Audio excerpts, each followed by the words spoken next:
계속해서 대구 경북 소식입니다. 지난 6.13 지방선거에 당선된 초선 대구시 경북도 의원과 단체장 재산이 공개됐습니다. 대구시의원은 평균 10억 원, 경북도의원은 평균 7억 원의 재산을 갖고 있었습니다. 한태현 기자가 보도합니다. 정부 공직자윤리위원회가 지난 6.13 지방선거에 새로 당선된 공직자 재산을 공개했습니다. 초선 대구시 의원 18명 가운데 송영은 의원이 60억 2천만 원으로 가장 많았습니다. 이어서 김지만 의원 35억 1천만 원, 이태선 의원 28억 5천만 원 순입니다. 서호영 의원은 3,300만 원으로 가장 적었습니다. 평균 재산은 10억 2천만 원입니다. 초선 경북도 의원 27명 가운데 상주 출신인 남영숙 의원이 27억 3천만 원으로 가장 많았습니다. 김영선 의원이 26억 7천만 원, 김준열 의원이 21억 5천만 원 순이었습니다. 박채하 의원은 7,700만 원의 빚을 지고 있었습니다. 평균 재산은 7억 4천만 원입니다. 단체장은 백이철 동구청장이 15억 4천만 원, 김대권 수성구청장이 5억 9천만 원을 신고했습니다. 김병수 울릉군수가 48억 3천만 원으로 12개 경북시장 군수 가운데 가장 많았고 준하경 경주시장 36억 6천만 원, 김학동 예천군수 32억 9천만 원 순이었습니다. 대구 경북 공직 유관 단체장으로는 유한식 대구의료원장이 50억 8천만 원을, 안종록 경북개발공사 사장이 24억 3천만 원을 신고해 가장 많았습니다. 기초의원 가운데서는 경북에서는 권재욱 구미시 의원이 65억 1천만 원으로 가장 많았고 대구에서는 김은영 달성군 의원이 32억 1천만 원으로 가장 많았습니다. 재산 공개 내용은 정부 관보와 대구 경북 시도보 사이트를 통해 확인할 수 있습니다. MBC 뉴스 한태현입니다. 실업자 교육 예산 관련 속보입니다. 실업자들이 새로운 일자리를 갖기 위해 교육을 받아야 하는데 예산이 부족하다는 소식 여러 차례 전해드렸습니다. 다행히 정부가 추가 예산을 확보했습니다. 일단 숨통은 트였지만 문제가 완전히 해결된 것은 아닙니다. 윤태호 기자가 취재했습니다. 올해 실업자 교육 예산 6천억 원 가운데 80%가 이미 2달 전에 바닥났습니다. 6달 가까이 1,200억 원으로 버텨야 했는데 현실적으로 불가능합니다. 이 때문에 계획에도 없던 사전 배정제를 도입해 수요를 조절해왔습니다. 교육 대상자를 엄격히 제한하다 보니 교육을 받고 싶어도 못 받는 사람들이 많이 나왔습니다.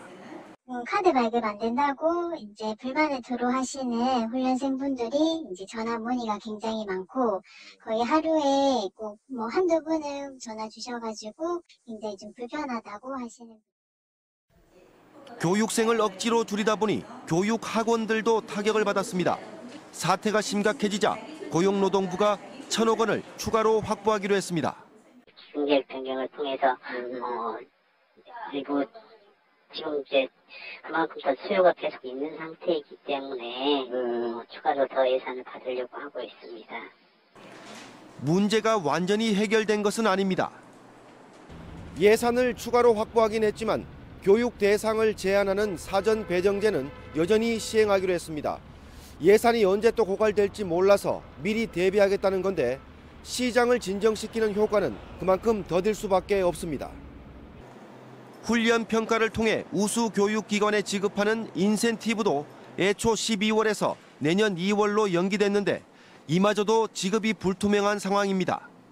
올해야 어떻게든 넘어간다 치더라도 밑돌 빼서 윗돌 고이는 지금의 방식은 실업자가 늘어나는 요즘 고용시장에서는 실패한 정책이 될 가능성이 큽니다.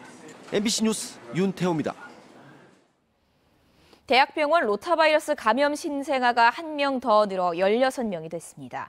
해당 대학병원은 로타바이러스 잠복기에 신생아실에서 퇴원한 7명을 파악한 결과 1명이 다른 병원에서 로타바이러스 양성 판정을 받은 사실을 추가로 확인했습니다.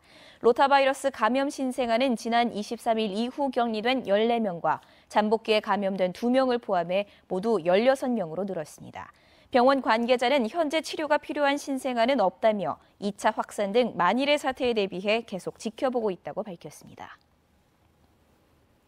대구 택시 요금이 오릅니다. 대구시는 교통개선위원회를 열어 11월부터 택시 기본요금을 2,800원에서 3,300원으로 500원 올리기로 했습니다.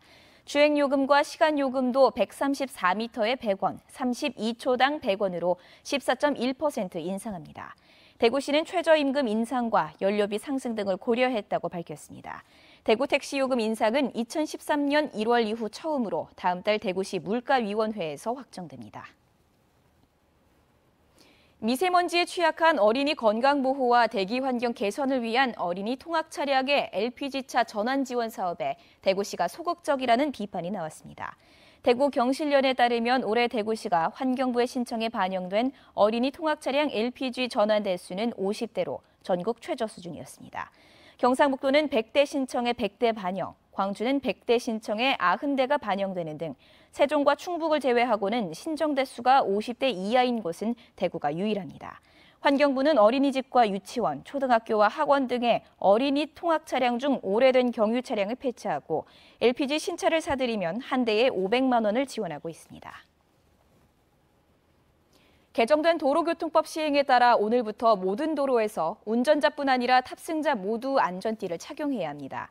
이를 어기면 운전자에게 과태료 3만 원이 부과됩니다. 자전거 운전자 음주 단속도 실시해 혈중 알코올 농도 0.05% 이상 상태에서 자전거를 타면 범칙금 3만 원, 음주 측정에 응하지 않으면 10만 원이 부과됩니다. 자전거 운전자는 물론 동승자도 안전모를 의무적으로 써야 합니다. 경사진 곳에 주정차할 경우에도 미끄럼 방지 조치를 해야 하고 이를 어기면 범칙금 4만 원이 부과됩니다. 내년 5월부터 대구 칠성시장에도 야시장이 운영됩니다. 돼지골목과 장어골목, 멍게골목 등 문화관광 특화 상권도 조성되고 오는 2020년까지 200면 규모의 지하주차장도 만듭니다. 대구시는 칠성시장이 올해 중소벤처기업부 상권 활성화 공모사업에 선정돼 지원받는 국비 40억 원을 포함해 모두 80억 원을 들여 칠성시장을 대구 대표 관광 명소로 만들 계획입니다. MBC 5시 뉴스를 마칩니다. 고맙습니다.